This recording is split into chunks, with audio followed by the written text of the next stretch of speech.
Master minds commerce చదవాలనుకునే 10th inter విద్యార్థుల తొలి ఎంపిక. ఆంధ్రప్రదేశ్ రాజధాని అమరావతిలో అంతర్జాతీయ విమానాశ్రయానికి ఒక అడుగు ముందుకు పడింది.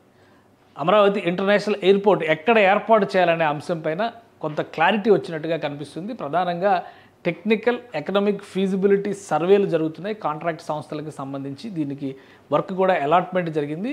ఏ ప్రాంతంలో ఏర్పాటు చేయాలనే దానిపైన ఒక కన్క్లూజన్ వచ్చినట్టుగా సమాచారం వస్తుంది. అయితే అధికారికంగా ఇంకా దీన్ని ప్రకటించాల్సి ఉంది. ప్రస్తుతం మనకు ఉన్నటువంటి సమాచారం ప్రకారం చూస్తే కనుక అమరావతి ఇంటర్నేషనల్ ఎయిర్పోర్ట్ విజయవాడ గుంటూరు హైవేకి మధ్యలో వచ్చేటువంటి అవకాశాలు కనిపిస్తున్నాయి. హైవేని ఆనుకుని ఈ ఇంటర్నేషనల్ ఎయిర్పోర్ట్ని సజెస్ట్ చేస్తున్నట్టుగా సమాచారం వస్తుంది. ఒకసారి పరిశీలిద్దాం ఎక్కడ ఉండొచ్చు విమానాశ్రయానికి సంబంధించి. ఇది ఓవరాల్గా అమరావతి రీజియన్కి సంబంధించినటువంటి మ్యాప్ను మనం ఒకసారి చూస్తే కనుక ఇది సీడ్ క్యాపిటల్ ఏరియా కింద చెప్తున్నారు. దీనికి అన్ని వైపుల నుంచి చూస్తే ఇటువైపు నుంచి చూసినా కానీ విజయవాడ గుంటూరు, ఇటువైపు నుంచి చూస్తే గుంటూరు, ఇటు నుంచి చూస్తే విజయవాడ, అలానే ఇటువైపు నుంచి చూసినప్పుడు హైదరాబాద్ నుంచి వచ్చేటువంటి మార్గాలు ఇలా రావచ్చు. సో రహదారి వ్యవస్థలు చాలా వచ్చినాయి. అలానే గుంటూరు వైపు నుంచి రాయలసీమ కనెక్టివిటీ ఉంది.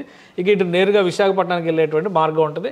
సో ఈ మొత్తాన్ని పరిశీలనలోకి తీసుకున్న తర్వాత ఇంటర్నేషనల్ ఎయిర్పోర్ట్ అమరావతి కట్టాల్సిందే అని 2019 నాటికే డిసైడ్ చేశారు. దానికి సంబంధించినటువంటి ప్రాథమికమైనటువంటి కొన్ని వర్క్స్ కూడా కంప్లీట్ చేసింది రాష్ట్ర ప్రభుత్వం. అయితే 2019 నుంచి 2024 వరకు అమరావతి పూర్తిగా అటకెక్కినటువంటి పరిస్థితి అందరికీ తెలిసిందే. ఇప్పుడు తాజాగా తీసుకున్నటువంటి నిర్ణయాల మేరకు భవిష్యత్తు అవసరాలు ఒక 50 ఏళ్ల ప్రణాళికను దృష్టిలో పెట్టుకొని చూస్తే కనుక అంతర్జాతీయ విమానాశ్రయాన్ని ఇక్కడ ఏర్పాటు చేయాల్సిన అవసరం ఉందని చెప్పని ఎన్డీఏ ప్రభుత్వం భావిస్తుంది. అందులో భాగంగానే ఈ టెక్నో ఎకనామిక్ ఫీజిబుల్ సర్వేస్ పైన ఫోకస్ పెట్టింది. సో వీళ్ళు సజెస్ట్ చేస్తున్నటువంటి అంశాల ప్రకారం చూస్తే అమరావతికి ఆగ్నేయ భాగంలో ఉన్నటువంటి ప్రాంతంలో, అంటే ఇటు గుంటూరు ఫస్ట్ ఎక్స్పెక్టేషన్స్ ప్రకారం ఏంటంటే అందరూ అనుకున్నది ఈ తాడికొండ ప్రాంతంలో పెడతారు. ఎందుకంటే ఇక్కడ అమరావతి రైల్వే లైన్ వస్తుంది. అమరావతి రైల్వే స్టేషన్ ఇక్కడ పెద్ద భారీ హబ్ కింద, అక్కడ లాజిస్టిక్ హబ్ కింద తయారవుతుందని చెప్పి అంచనాలు వేశారు. కాబట్టి యాక్సెసిబిలిటీ ఉంటుంది, ఇక్కడ పెడదాం అనేటువంటి ఆలోచన చేశారు. అయితే ఇప్పుడు వ్యూహాత్మకంగా ఈ ప్రాంతంలో వచ్చినటువంటి సాయిల్ అంటే నేల బాగా గిడసబారినటువంటి నేల, అక్కడ చిన్న చిన్న గుట్టలో రాళ్ళులాగా ఉండేటువంటి ప్రాంతాలు ఎక్కువగా ఉన్నాయి. వీటన్నిటిని దృష్టిలో పెట్టుకుని ఫ్లాట్ ల్యాండ్స్ అంటే మైదాన భూములను వెతుకుతూ నంబూరుకి ఆగ్నేయంగా ఒక ప్రాంతాన్ని సెలెక్ట్ చేసినట్టుగా తెలుస్తుంది. ఇక్కడ ఏర్పాటు చేస్తే ఇటు గుంటూరు నుంచి, అలానే ఇటు అమరావతి నుంచి, ఇటు తెనాలి నుంచి రావడానికి, తెనాలి ఇక్కడ ఉంది, తెనాలి నుంచి రావడానికి యాక్సెసిబిలిటీ ఉంటుందని చెప్పని భావిస్తున్నారు. విజయవాడ ఎయిర్పోర్ట్ని డొమెస్టిక్ ఎయిర్పోర్ట్గా భవిష్యత్ అవసరాలకు తగ్గట్టుగా ఉపయోగించడానికి ఛాన్సెస్ ఉంటాయని భావిస్తున్నారు. అలానే ఈ టెక్నో ఎకనామిక్ ఫీజిబుల్ సర్వేస్లో ఎలాంటి ప్రతిపాదనలు చేశారో ఒకసారి దాన్ని కూడా మనం విశ్లేషిద్దాం. ఇది Amaravati proposed site for development of Amaravati airport. ఈ ఎయిర్పోర్ట్కి సంబంధించినటువంటి నమూనా ఇది. ఇక్కడ చూస్తే మనకి నంబూరు కనిపిస్తుంది. నంబూరుకి ఆగ్నేయంగా ఈ ప్రాంతంలో ఈ డిజైన్ని రూపొందించడం, అంటే ఈ ఎయిర్పోర్ట్కి సంబంధించి ఏ విధంగా ఉండాలి, ఇది టెర్మినల్కి సంబంధించినటువంటి నమూనా. దీనికి కొన్ని ప్రణాళికల్లో కూడా కొంత క్లారిటీ వచ్చేసింది. టెర్మినల్ ఒక 4000 నుంచి 5000 ఎకరాల భూమి ఇక్కడ సేకరించాల్సి ఉంటుంది. 4 నుంచి 5000 ఎకరాలు.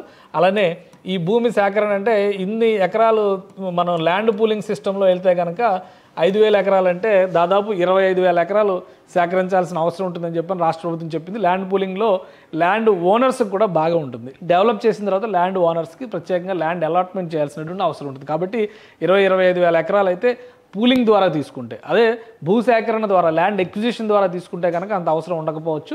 సో ఇప్పుడు చాలామందికి డౌట్ రావచ్చు అమరావతిలో ఎయిర్పోర్ట్ ఎందుకు అని చెప్పని. ఈరోజు వచ్చినటువంటి ఒక కొత్త న్యూస్ ఏంటంటే 2026-29 మధ్య హైదరాబాద్ ఇంటర్నేషనల్ ఎయిర్పోర్ట్, ప్రస్తుతం ఉన్నటువంటి శంషాబాద్ ఇంటర్నేషనల్ ఎయిర్పోర్ట్ని మరొక ఫేజ్ విస్తరణకి వెళ్ళబోతున్నారు. మరొక రన్వే నిర్మించబోతున్నారు. 1500 నుంచి 1600 కోట్ల రూపాయలని జిఎంఆర్ గ్రూప్ ఇన్వెస్ట్ చేయబోతుంది.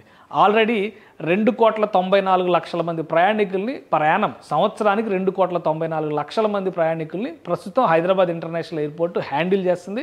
దీని కెపాసిటీ గతంలో నిర్మించినప్పుడు 3,20,00,000 మంది ప్రయాణికుల్ని హ్యాండిల్ చేసే కెపాసిటీతో నిర్మించారు. ఇప్పుడు ఈ 10 ఏళ్లలో అంటే దాదాపుగా ఎయిర్పోర్ట్ స్టార్ట్ అయ్యి 12 సంవత్సరాల నుంచి 13 సంవత్సరాలు అవుతుంది. ఈ 13 ఏళ్లలో వచ్చిన ప్రోగ్రెస్ను దృష్టిలో పెట్టుకొని రాబోయేటువంటి భవిష్యత్ అవసరాల కోసం దీని కెపాసిటీని మరింత ఎన్హాన్స్ చేయాలని డిసైడ్ చేశారు. కాబట్టి భవిష్యత్ అవసరాలు ఎలా మారుతాయి అనేది ఎవరు చెప్పలేరు. అందుకనే అమరావతి ఇంటర్నేషనల్ ఎయిర్పోర్ట్ పైన రాష్ట్ర ప్రభుత్వం ఫోకస్ పెట్టింది. దీనికి ఒక ప్రణాళికను కూడా రూపొందించినట్టుగా చెబుతున్నారు. 2 రన్వేలు దీనిలో నిర్మించాలనేటువంటి ప్రతిపాదన చేస్తున్నారు. 2 రన్వేలు అంటే ఒకటి ప్రైమరీ రన్వే 4 కిలోమీటర్ల మేరకు నిర్మిస్తారు, అలానే సెకండరీ రన్వే వచ్చి 1.6 కిలోమీటర్స్ మేరగా నిర్మిస్తారని చెప్పని ఒక ప్రతిపాదనలు వచ్చినాయి. సో ఇవన్నీ కూడా టెక్నో ఎకనామిక్ ఫీజిబుల్ సర్వేస్ని బట్టి చేస్తున్నటువంటి ప్రతిపాదనలు మాత్రమే. ఫైనల్గా రాష్ట్ర ప్రభుత్వం తీసుకునేటువంటి నిర్ణయాన్ని ఆధారం చేసుకునే ఈ లొకేషన్ని డిసైడ్ చేసేటువంటి అవకాశం ఉంటుంది. అయితే ఇక్కడ చదును భూములు ఉండడం వలన, మైదానం లాగా ఉండడం వలన ఇక్కడ ఎక్కువగా కష్టపడాల్సినటువంటి అవసరం లేకుండానే ఎయిర్పోర్ట్ నిర్మాణానికి సానుకూలమైనటువంటి వాతావరణం ఉంటుందని చెప్పని చెబుతున్నారు. ఒకసారి మనం ఈ లొకేషన్ని చూస్తే కనుక నంబూరు ఈ ప్రాంతంలో ఉంది. అలానే ఈ మధ్య కాలంలో జరిగినటువంటి పరిణామాలు, మంగళగిరి నియోజకవర్గానికి సంబంధించి సిఆర్డీఏ లిమిట్స్ని ఎక్స్టెండ్ చేస్తూ రాష్ట్ర ప్రభుత్వం ఒక నిర్ణయం తీసుకుంది. దానికి సంబంధించినటువంటి జీవోను కూడా ఇచ్చింది. ఆ జీవోను ఒకసారి మనం పరిశీలించేటువంటి ప్రయత్నం చేద్దాం. ఇది ఆంధ్రప్రదేశ్ ప్రభుత్వం ఇచ్చినటువంటి GO, municipal administration and urban development సిఆర్డీఏకి సంబంధించినటువంటి ఈ జీవో. ఇందులో ఏంటంటే capital region development authority redefining the boundary description of the capital area limits by replacing the words Y junction at Mangalagiri with the south east border of Nowluru village. అంటే యాక్చువల్గా Y junction వరకు మాత్రమే ఫస్ట్ ప్రణాళికలో చేశారు, కానీ దాన్ని ఇప్పుడు ఎక్స్పాండ్ చేస్తూ రాష్ట్ర ప్రభుత్వం నిర్ణయం తీసుకుంది. నౌలూరు విలేజ్ని కూడా అందులోకి కలుపుతూ ఒక నిర్ణయం తీసుకుంది. అంటే రాబోయేటువంటి రోజుల్లో మంగళగిరి లొకేషన్కి వెళ్ళేటువంటి వాళ్ళకి ఇది చాలా క్లియర్గా కనిపిస్తుంది. ఇది ఇక్కడ చూస్తే ఇది సిఆర్డీఏకి సంబంధించినటువంటి, అంటే సిఆర్డీఏ కాదు సీడ్ క్యాపిటల్కి సంబంధించినటువంటి ప్లేస్మెంట్స్ని మనం ఈ బార్డర్, ఈ రెడ్ లైన్ మొత్తాన్ని కూడా సీడ్ క్యాపిటల్ ఏరియా మాస్టర్ ప్లాన్లో భాగమైనటువంటి ప్రాంతంగా మనం చూస్తాం. ఇక్కడ మీరు చూస్తే నౌలూరు విలేజ్ ఇక్కడ పక్కకు ఉంది. ఇక్కడ చూస్తే వై జంక్షన్ అనేటువంటి ఒక జంక్షన్ మాత్రమే నోటిఫై చేశారు. ఇప్పుడు Nowluru village, south east of Nowluru village అని చెప్పని దీన్ని కూడా భాగం చేశారు. కాబట్టి ఈ ప్రాంతం అంతా కూడా సిఆర్డీఏ లిమిట్స్లో, ముఖ్యంగా క్యాపిటల్ లిమిట్స్లోకి వచ్చేటువంటి అవకాశం ఉంటుంది. సో ఇక్కడ ఒక ఎక్స్పాన్షన్ జరిగిందనేటువంటి విషయాన్ని మనం చాలా సులువుగా అర్థం చేసుకోవచ్చు.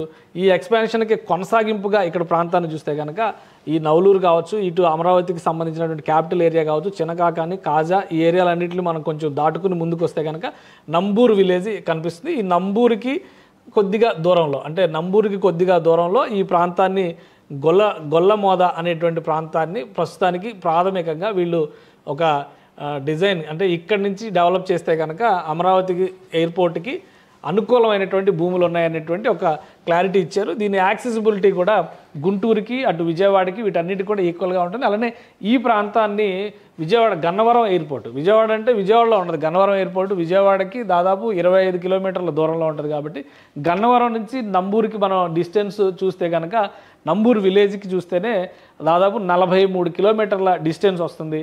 43 కిలోమీటర్లు అంటే ఇక్కడ గంట సేపు ప్రయాణం కనిపిస్తుంది నంబూరు విలేజ్కి. కానీ ప్రపోజ్ చేసినటువంటి ప్రాంతం నంబూరు విలేజ్కి ఇంకొంచెం దిగువన ఉన్నటువంటి ప్రాంతం కాబట్టి సో ఒక గంటంపావు జర్నీ ఉంటుంది. దాదాపు 40 నుంచి 50 కిలోమీటర్ల డిస్టెన్స్ ఉంటుంది.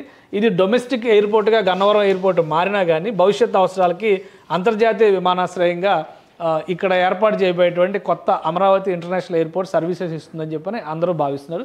సో జాగ్రఫీ పరంగా ఒక ప్రతిపాదనని రాష్ట్ర ప్రభుత్వం ముందర ఈ కన్సల్టెన్సీ సంస్థ ఉంచబోతోంది. రాష్ట్ర ప్రభుత్వం కనుక దీనికి ఆమోద ముద్ర వేస్తే ఏపీసీఆర్డీఏ ద్వారా భూసేకరణ ప్రక్రియకి నాంది పలికేటువంటి అవకాశం ఉంది. భూసేకరణ అంటే 4,000 నుంచి 5,000 ఎకరాల ఎయిర్పోర్ట్కి కావాల్సినటువంటి అవసరం ఉంది. కాబట్టి మొదటి దశ ఇప్పుడు ఈ మనం భోగాపురం ఇంటర్నేషనల్ ఎయిర్పోర్ట్ గురించి మాట్లాడతాం. 1999లో మొదటిసారిగా ఈ ప్రపోజల్ వచ్చింది.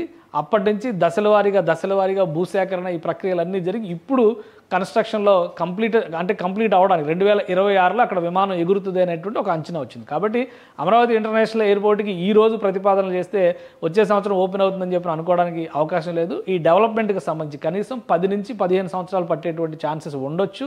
అప్పటి వరకు కూడా ఇంటర్నేషనల్ ఎయిర్పోర్ట్ కింద విజయవాడ సమీపంలో ఉన్నటువంటి గన్నవరం ఎయిర్పోర్టే సర్వీసెస్ అందిస్తుంది. భవిష్యత్ అవసరాల రీత్యా మాత్రమే దీన్ని ఒక ఫ్యూచర్ ప్లాన్ కింద ఆంధ్రప్రదేశ్ ప్రభుత్వం ఎక్విజిషన్కి వెళ్ళేటువంటి అవకాశం ఉంది. సుమన్ టీవీలో మీ పర్సనల్ అండ్ బిజినెస్ ప్రమోషన్స్ కోసం కింది నెంబర్కి కాంటాక్ట్ చేయండి.